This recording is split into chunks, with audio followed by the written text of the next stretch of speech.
thu thiang lim te ngày tua hova in pol ho na du om tak chang le thei tura adu sakna min don tir le tu kan pathian ming fakin nam ro se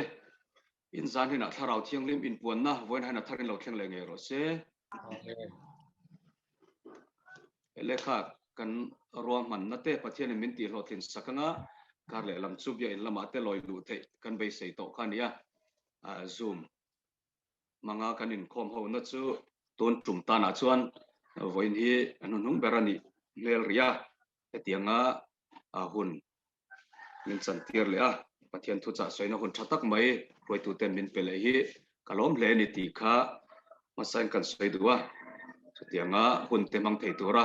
min ti chaka min roi tu pathian chunga kalom em bok kani voina kan ngai to ho thu puya ta na kan than chu chandam na long ti hi kan thu puya ta na kan man tur aniang chandam na long ti kha thu pui turani kan in nga na tur bible kan share nge Genesis bung rukna chang som pasari le som pariat kan share nga bung sari na chang sari thu kan share bokang ngai thang u Genesis bung ruk chang som pasari le som pariat tin ngai te ke ma nge in ti sa zong zong nun na thopai reng reng chu van noya ta ti boral turin leya hian tui katile donani leya thil tin reng om hi an thive kang amaro chu ka thuthun chu ichunga ka tinge zo kanga longa chuan i lut turani nang i lut turania i fapa tele inu puile i fapa te nu puite po inena an lut ve turani longa chuan i lut turani nang i lut turania i fapa tele inu puile i fapa te nu puite po inena an lut ve turani bung sari chang sarina ngai thang u bung sari chang sarina tin tui ale dona wangin no wachu longa chuan aluta a fapa tele anu puile a fapa te nu puite po anena an lut ve a thu thiang lim kan siarlal pan kan zata na tharimal min som sak le ro se le voina nowa chan chin atang hian chandam na long ti thu pui mangin a pathian thu ngai to ho kan tum manga a thon thu zong chon nowa chan chin hi kan khesa viau to in karinga no pang Sunday school atanga kan zir thin to ania nowa chan chin hi chu heta hian thil dang lam tak tak mai a oma ama sabera kan zir tur kan mu ngal chu enge ti chuan nova kha pathianin long tu turin atia khovel a hian tui ka le tir don ani mi hring sual na hi anasa tol tu ka khovel pum pui hi ka ti chedon tui ka le tir don chu wain long tu ro atia mi hring lam ngai tu ana tang chuan thil har sa tak tur ani a chan chu khovela nova huna hian ru ala sur ngai reng reng lova khovel siam tira tangin nova hun thleng khan ru avoi khat mala sur ngai lo chu wangin tui let khopa ru han sura khatiang thil thleng tur chuan thil ni thei lo tu kania thil oi om lo takani ma se nova chuan pathian thu ani pho chuan pathian ne na tanga athu don ani pho chuan thu oi na nen apen chho pui nga la thei hi kan zirata na poimo kop maya ti chuan nova hian pathian thu a don non le thu hi kan khe to lo khrim khrim tui let nu thleng khan tui let zo thleng khan nova hian pathian thu dong non mi alo a voi khat thu don kha o in ke pen pui nga la a long tu khun chung te po hi a kum zong in an han chu ta kum za lai ni a ten han chu ta chu tiang khop te chu lo ni se la kum za chung khan pathian thu lo thleng non po om to si lo long han tu ka ruwa sur ta chuang bok si lo chu rin le te po le mai the ni tin zau zo ka kan chui chuan he ta anu pui te po hian a ti viau do mai theya khang thleng khan thil ngai to tur oma chan chin chuina tam taka chuan anu pui te po hi support tu thatak ania khatiang khopa thil boi pui pasal ten malam hun thil chiang sa xí lo mi khring ngày tua na trăng chuan ni thei tur ni bok xí lo han boi pui kha support pe lo po kha thil takani amaro chu no wan no pui te poi fa takani ya no wan he tiang thil ti lo thin na tan hian tran pui tu that takani ya ta po hian kan zer thei chu kan ming tar lan kher ani hi atul lem lo bani pathian rong kan bol na hian kan ming alan lem lo po hian mi tang kai tak kan ni theya rong bol na zona po pathian minga ke pen chuak te kan pui na zona kan ming hi lo lang ve lo mai thoya no wan no pui ming poi kan khe chuang lo bani ma se an pa support tu thata kan ti hi chu a fiat the ni le khalam ka chu da that tai la no va hian a thu voi khat fiat hi a oya chu chu a lo thin ma lo khan a be ngar ngar mai ni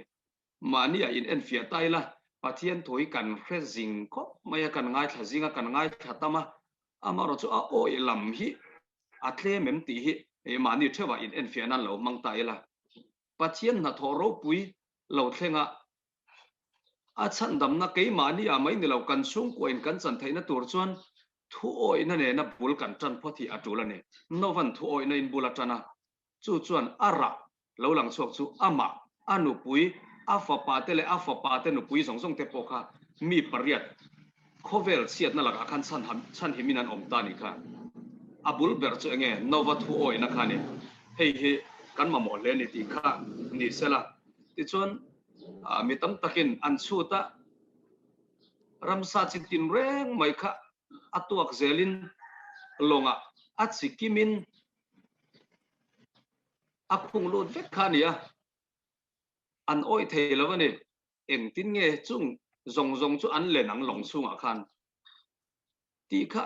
mi tam tak rin dan chu dan ania an len hi an ring lo ni ram sa pahni zel tuak khat zel kha ei chiang chi pe kha chu tuak sari zel kha la ni le nga la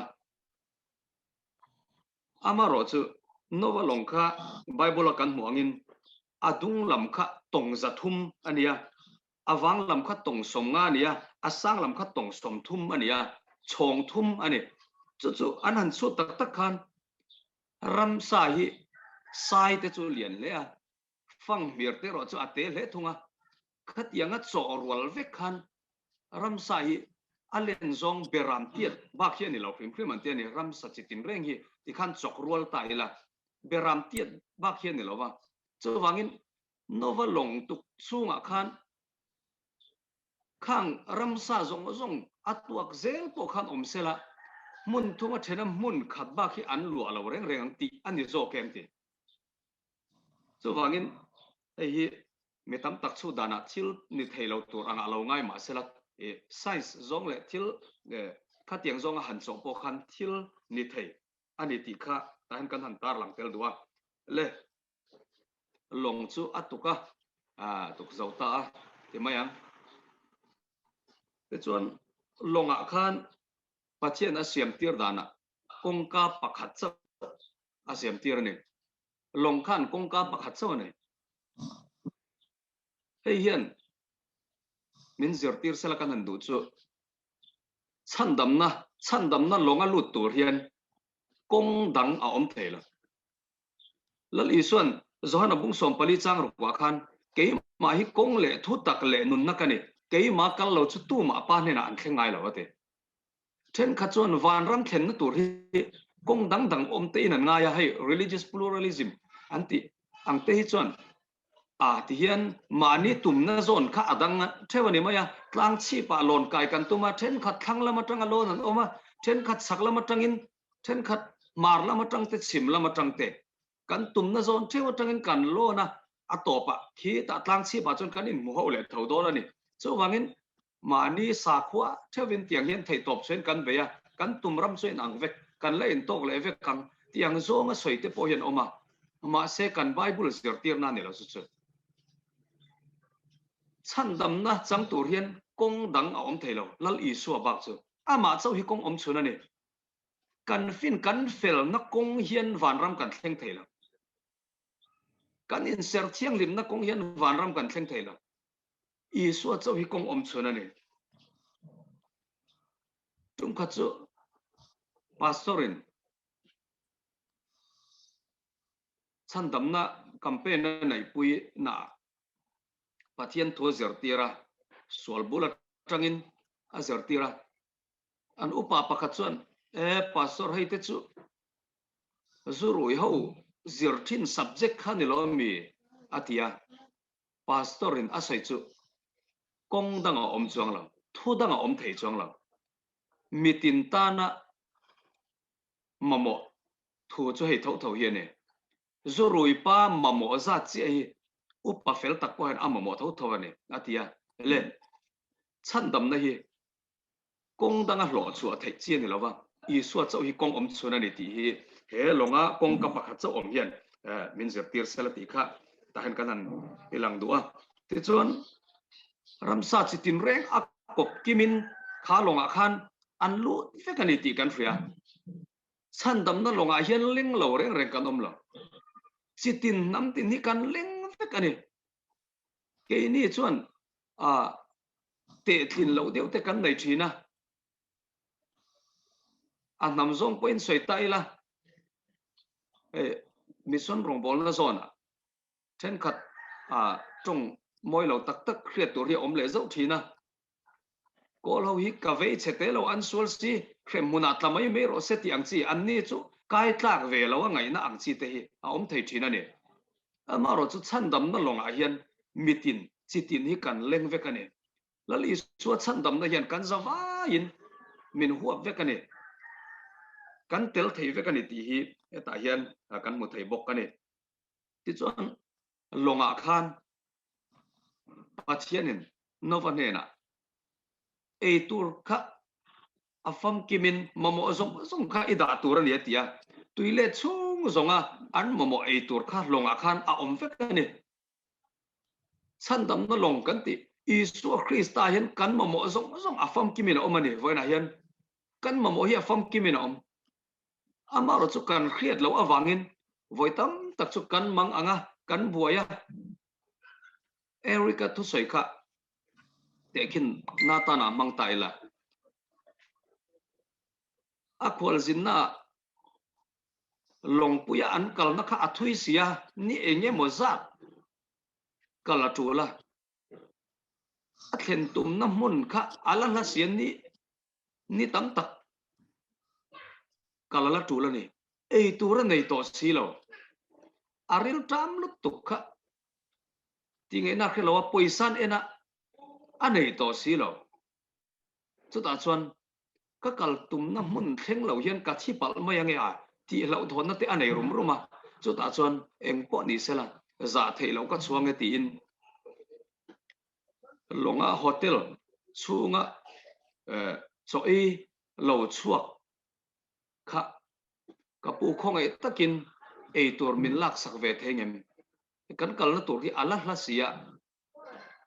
heti chuan katlin don lovin ka ria min tran puite atia chu pa chuan makati khop maya kapu eng moi soya tia hei ka rila tran to lo tukani tur ka nei to lo chu vain hotel tur hi eng emotal min lak sak thengem khongain atia chu pa chuan a khongai te mema kapu thil hi ikhresual ani long ticket i lei lai khan long chunga tur zong hi kha ticket a khan atel ve kalom a khan pa poisa pe ka tul to le ne mi du to huna nang men i lai ni e the reng alom eng wang nge ril tra mai lo om atia a in ngai to har chu a zak bok sia poya ti sia ril tra ma kha chen lo om kha le san dam na longa hian fa pa isu kristanun kan nei hen kan ma mo zong hi afam kim min om ve ka ni amaro chu rin na manga kan don zel ro chu tul du duwa kan nom tol na tur kan nom chen na tur ang chi po kan duwa piang valak zung thei nei mai thei dilam mu ngal vek ang chi chu ani lem lo bible min zir tirna rin na mang zelin chu kan nei don ani eng kim hi kan ta chu ni vek amar chu rin na mangin kan nei zelang eta po hian san dam na long a chuan an mamo tin reng ei tur zong po kha afam kimin omani taksaril ru tharawa kan mamo zong hi fa pa isu krista chan dam na long a hian afam kimin omani ti kha ni sela ti chuan long chu chong thumani ti kan khria chan dam na long chong thum chu taksa ril ru tharau chandam na afam kimin fa pai so Krista pe kan ti kha a toy zong ni mai sela ti chuan nova ne na nang ma le inupui ifa patele an nupui te lut vek ro atia an zawa in an lut ta veka heta hian kanin en fiana tana poimo em maya oma chandam na long I so a hian kan sum kwa kan lut kimen ti hi in ngai to tor poimo tak kanin en fiana tor chu ni tani setana hian ring tu te hi min beina sako maya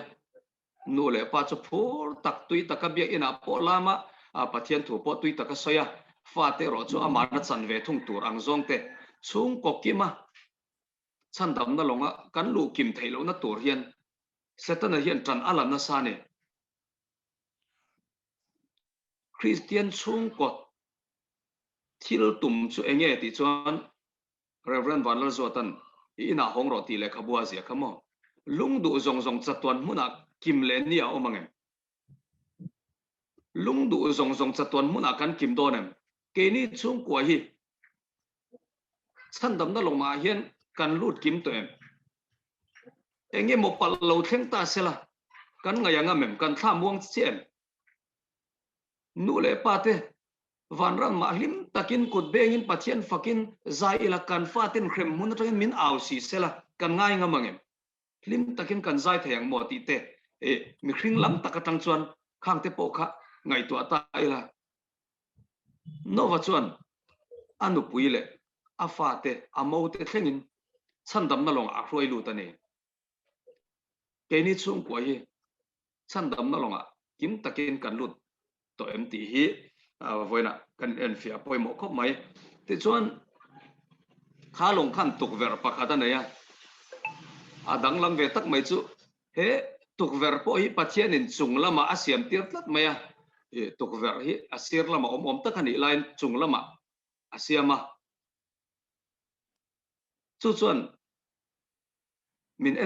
min zertir sela kan du chu khovel thil thir lovin chunglam thir chung zela ring tu te chandam na longa lut to te om te hi chunglam chau thira ke pen tur kan ni zia chunglam a tukver siama om hian ati fia len ka ria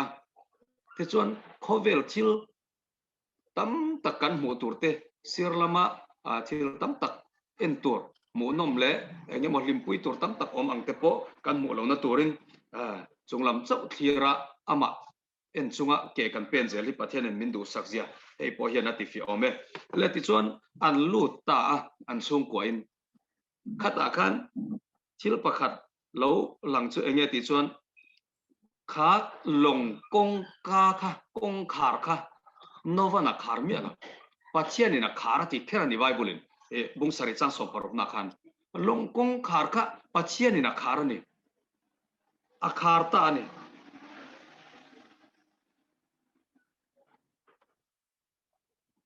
heta hian thil poimo em mai kan zer tur om chu enge ti chuan pathian mangai na te aro pui em a chatuan dai tur ni chu ti rol chuan khongai na kan ti ro hi chu a to phun om don khongai na kong an khar hun hi ala om don ani kan boral hun tur te po kan soilok thelo kan boral ma in chatuan nun na kan nei man lo ani chuan chandam na longa kan lut man lo ani chuan khongai na kong hi an khar to nu nu chuan ti ngai na om to don lo ani pathian ina khar ani chuan khongai na kong hi khar hun ala om dona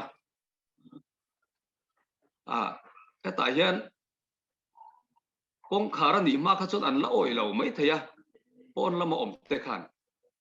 ma se khar ani to chuan tui alo lian anga nakina chuan an boi nge dona lu le po du in tran pui dilin an ozong zong po chuin aw ma sela khar ani to nu chuan an hong to don lo bane chuan kan tan khong ai no hun hi atop to chuan ti na om don lo chuan khong ai no hun kan nei la ya he chan dam na long a hian chung ko kima kan lu hi apoi mo tak zet ane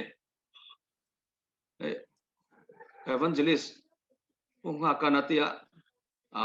an hun lai mi te kha chu an sual to lo to ka mi pat mei chiat na ba khangai tuan nei to lova tuya han le ta tuina chim an ngong thlen an pil to po khan an ron dak chuaka in na yang miang an la ti tang tang e tia khovel sual tok to tak kha pathian tuilen mangin kha tiang khan a hrem ta kha nia chu ta chuan hun tha kan nei hi eng ang thleng e ni don to man kan sei lok thelo khongai na hun hi ato hun ala om don ani kong kha ani chuan ti na om to don lo chu ban hun tha kan nei lai hian chan dam na longa chung kwalut kim tura kan in buat sai apoi mo tak zet ani ti kha ni sela ti chuan ruwa ni somli chung lo sur ta heng te po hi sai tur tam tak om ani somli hi bible a voi somli hi om te moya fiana ani tlang puya atam tak entir na hi chuan lali suat te po khan ni somli le zan somli chong haya mo sia te po dan somala khan ni somli le zan somli tiang kha om te moya heng po hi zir tur tam tak omanga ti khan tlan san mai ela ti chuan long chu tui alo tam chuan akang chho ta zela tui kha atam po le long kha akang sang me ni chan dam na longa kan chuan to chuan khovel tui phone te chu lo sangin min ron bei thin ma sela Krista chan dam na longa hian kan hi ma chu tui chu atam po le ring tu te din mun chu choice thanin om mai ni hei hi aril khop maya har sat na le mang an na tui phone kan ti te po hian min ron bei thinanga ma se chung chu min ti che tu ni to lo min kan din mun choi sang tu testimony thazok min nei tir tu te Krista min nei tir tu te pathian en hei min siam sak zel thin ani ti kha ni sela longa khana poimo ber chu tui kha alu lo wa poimo long kha tuya om ma sela long chu nga zo khan tui alu lo pho chuan tui atam po le adin mun kha sang me ni ama ro chu long chu nga khan tui alu e ro chuan nakina longa pil don he khovela ring tu te kan chenga khovela cheng tur kan re ngani ma se khovel zo ki ke mani alo lu to ke mani a chen chon rei lawa kan pil mayang ma se ke mani a khovel in muna chan lo pho chuan khovel thil te chu lo dang lamin boin le har san na chi frang te chuan min ron bei ve bok ma sela chu kan din mun min choi san sak tu Krista min nai tir tu rin na konga chang na thar mi siam sak tu ta na lalpan min man sak zok thina ni ti chuan tui ni zale som nga chung lai mai khati khan om pung maya tui a kam le nan po khan anin nova khan ti the nei chung lova ti chuan pathian in tui chunga khan thi a tle tir ta ti chuan tui chu alo kam le ta ti min bei tu sual thil ti the na chi khrang te po hi keinin kan nol mai thei lova kan ti kiang thei lo ma se chan dam na longa om ring tu te chu pathian in kan do te min do sak thina kan har sat na thli pui te po min chem kian sak turin tharau thiang lim hi kan tan pathian in min tir sak thina ana thoro pui min mu tir le thina ni ti kha heta hian kan mu thei bokani ti chuan ara tlanga long chu ain ngata ti chuan nova chu a chuaka anu pui a fa te mo te an chuaka chuta anti masak ber nge ti chuan novan mai chama siamani chung kwa in mai chama pathian nena in lanin hunan mang chan dam na longa chuang te Krista nun nei tu Christian chung kwa ten kan ti tur poimo em mai chu enge ti chon kan ngai poimo ber tur chu chung ko mai cham hi ne pathian pol ho na pathian fak ho na pathian ma trong trai ho thin ziak tu pakhat chon ti hen atia chung ko trong trai ho thin chu an cheng ho thi ati athui amol mang mel vio na amol mang lovani chung ko trong trai ho thin chu an cheng ho thin trong trai ho ngai lo chu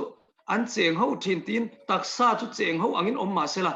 an ril ru an cheng ho thei ngai lova an tharau mun khata pathiana roi khomin om ngai lova an ke che thoi thina ni chu wan chu ko mai cham kan ti te hi apoi mo le ani ti heta tang hian kan zer the ni le voina hian poi mo ber chu enge ti chuan chan dam na longa kan chung ko kimin kan lut to em ti hi poi mo lai ber chu ni a khong ai na kong hi eng ti ka nge an khar don ti kan sei thei si lo hun hi eng ang thleng nge kan nei don ti kan khrem ya lovani i so eng ti ka nge lo kal le don ti po kan sei lok thei lo i suat a lo kal le hun hi kan thleng lo ani point ke mani nun na zo khi pathian eng ti ka nge min lak sak don ti po kan khela chu mi ma chun chan dam na longa kan lu apoi mo ani chi nuwa ti nge na om to lo khong ai na kong an khar nuwa chuan ti nge na om to don si lo ani chu vain kan chung ko in en fe la chan dam na longa hen kan lut kim to em kan la lut kim lo ni chuan khong ai na hun kan nei lai hian pathian tran puina dilin chung ko kima chan dam na longa kan lu theinan pathian ni au thina umiang pathian ni dil thina umiang chu tiang dila tong tai na chu pathian ni ngai thak sakhi adu em ani chu tianga chan dam na longa chung ko kima lut to te kan ni chuan chung ko mai cham kan ti hi kan ti mak mole pathian kan pol ho na thil poi mo em ani awangin hemi bo sai zel te po hi kan ti tor poi mo takania chung ko nga te po chuan thanem nga takin ke pen zel amu ti in voina hem kan in som bok ani e thu thiang lim kan sei telal pan kan zatan tharin mal min som sak le ros che